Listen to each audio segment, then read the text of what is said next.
Committee আমরা মানি না, এদের কমিটি আমরা মানি না, মানবো না। আমরা এদের হাইব্রিড নেতাদের আর কমিটি গঠন করছে, হাইব্রিড নেতা দিয়ে এরা কমিটি গঠন করছে। আমরা জুলাই যত ধরনের আমরা বলছি তাদেরকে, আপনাদের সামনে আমরা আসতাম না, আমরা পিছনে গিয়ে তাদের বলছি, তারা বলছে আমাদের চেনে না, তারা বলছে আমাদের চেনে না নাকি, তারা বলছে আমাদের চেনে না, আর তারা বলছে আমাদের চেনে না, তারা বলছে আমাদের চেনে না। আমি নীলফামারী জেলার, আমি ফার্মগাড়িতে আছি। জুলাই আমি বাংলা কলেজের সাবেক ছাত্রী এবং শিক্ষকতা পেশার সাথে জড়িত বেসরকারি। আমি জুলাই আগস্টের 14 জুলাই থেকে আমি আন্দোলন করতেছি, 14 জুলাই থেকে আমি শুধু সংগঠনের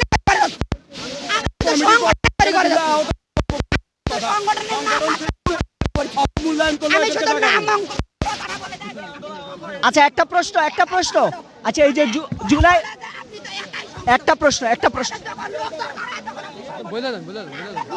আচ্ছা এই যে যোদ্ধাদের আচ্ছা